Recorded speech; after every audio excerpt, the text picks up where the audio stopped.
আগামী 12ই ফেব্রুয়ারি ত্রয়োদশ জাতীয় সংসদ নির্বাচন ও গণভোটকে সামনে রেখে কক্সবাজার সদর 3 আসনের চূড়ান্ত প্রার্থীরা প্রতীক বরাদ্দের পরপরই চষে বেড়াচ্ছেন নির্বাচনী এলাকা।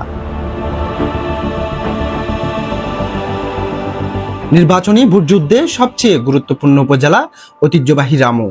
এই উপজেলায় 2,05,905 জন ভোটারদের প্রভাবিত করতে পারে সীমান্তের চোরাচালান, ডাকাতি, গ্রামীণ অবকাঠামো উন্নয়ন সহ 2012 সালে বুদ্ধ মন্দির হামলার ঘটনায় সংখ্যালঘুদের ভোট।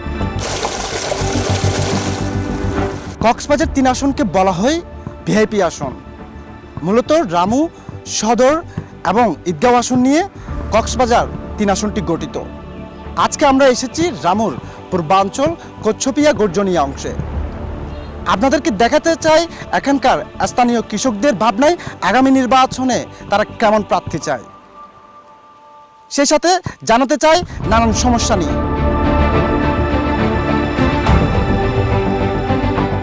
কচ্ছপিয়ার ফসলি মাঠে তীব্র রোদ উপেক্ষা করে ধান রোপণে ব্যস্ত এসব কৃষকদের অভিমত, আগামী নির্বাচনে কৃষিখাতে খরচ কমাতে যে প্রার্থী কাজ করবে তাকে নির্বাচিত করবেন তারা। এখানে যদি গর্জনিয়া বাজারে যদি 8,000 টাকা সার কিনতে হয়, রামপুর থেকে কিনে আনছি 2,000 টাকা করে, 500 টাকার সিটিকেট করে এগুলা সার বেচতেছে। তো এগুলা না করিয়া আমার কথা হলো যে এটা এই সরকারের মধ্যে আইসা যে সরকার দমন করতে পারবো, যে সরকার পরিচালক গড়িয়ার যে এগুলা সিন্ডিকেট ভাঙতে পারবো, এরারে ভোট দেওয়া উচিত। আমরা গরিবরা যেন সুস্থভাবে চলতে পারি, ওইটা আমরা যে সরকার আসুক না কেন ওইটার প্রতি আমরা কি, যে সরকার সুন্দরভাবে আমাদের দেশটা চালাতে পারবে আমরা ওকে ভোট দেব। মেইন হলতে পানি আর রাস্তা আড়িতে বর্ষা হলে বেশি সমস্যা আড়াতে দূর দূর ফুটো যাবে রোডের মাঝে আড়িতে আড়াতে প্রত্যেক রোডত এটা 5 নম্বর ওয়ার্ড আর 5 নম্বর ওয়ার্ডত বিশেষ করে উগ্র রোডও ক্লিয়ার নেই। তারা চাই যে সরকার যেভাবে আর উন্নয়ন করব আরাই বেড়ে চায়।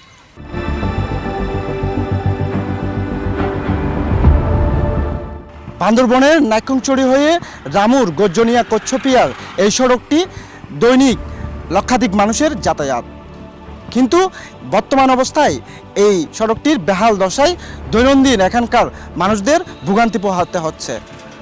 এখানকার স্থানীয়দের দাবি অতি শীঘ্রই এই সড়কটির পুনঃসংস্কার চান তারা। এখন রাস্তার পরিস্থিতি হয়েছে আপনার ভয়াবহ করুণ অবস্থা।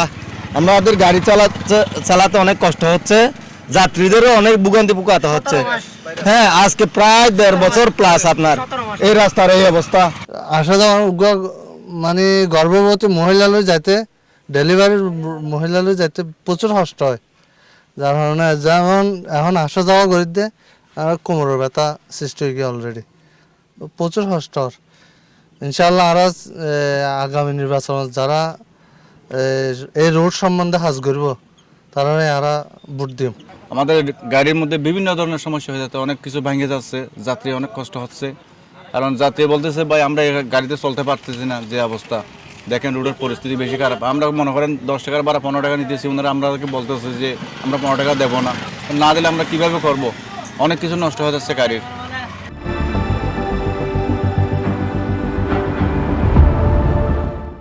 এই উপজেলার পূর্বাঞ্চল ঈদগড়, কাওয়ারকুপ, গর্জনিয়া ও কচ্ছপিয়ার বাসিন্দাদের আতঙ্ক ডাকাতি ও চোরাচালান। এখানকার স্থানীয়রা মনে করেন সীমান্তের চোরাচালান, ডাকাতি রোধে যে প্রার্থী কাজ করবে তাকেই নির্বাচিত করবেন তারা।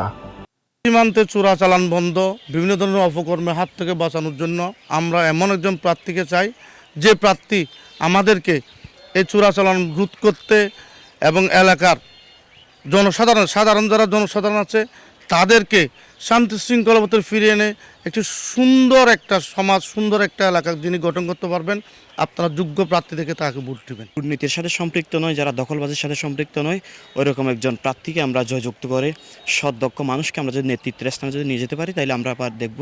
আমরা আশা করছি এই কচ্ছপিয়া এবং কক্সবাজার 3 আসন এই সীমানাঞ্চলে আমাদের যে সমস্ত চোরাচালান রয়েছে, যে সমস্যাগুলো রয়েছে, সেই সমস্যাগুলোর সমাধান হবে বলে আমরা আশা করছি ইনশাল্লাহ।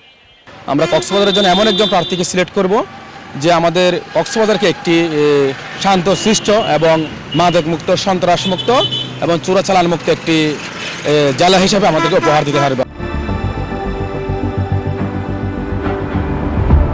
এদিকে স্থানীয় বৌদ্ধ সম্প্রদায়ের এই নেতা মনে করেন 2012 সালে বুদ্ধ মন্দির ও বুদ্ধপল্লীতে হামলার ঘটনায় বিচারিক কার্যক্রমে যিনি সহযোগিতা করতে পারবেন তাকেই ভোট দিবেন তারা। 2012 সালে যে একটা ট্র্যাজেডি রামুতে হয়েছিল সেটা এখনও দগদগে রয়ে গেছে, বিচারহীনতার যে একটা নিদর্শন রয়ে গেছে। আমরা বৌদ্ধ সমাজ চাই এটার একটা সুষ্ঠু বিচার হোক। আমরা এবারে নির্বাচনে তেমনই প্রার্থীকে নির্বাচিত করব যারা আমাদেরকে অভয় দেবেন সামনের দিনে, যাতে এরকম কোনো ঘটনা আর না ঘটে। এবং 2012 সালের যে বৌদ্ধ মন্দির ট্র্যাজেডি হয়েছিল সেটার সঠিক বিচার দায়িত্ব যারা নেবে, আমরা বৌদ্ধ সম্প্রদায় তাদেরকেই নির্বাচিত করব। নির্বাচনে কে জয়ী হবে সেটি হয়তো জানা যাবে পরে, কিন্তু নির্বাচনের প্রচারণা চলছে বেশ জোরে সোরে। রামু থেকে রিজন বড়ুয়া, চিটাগং ট্রিবিউন।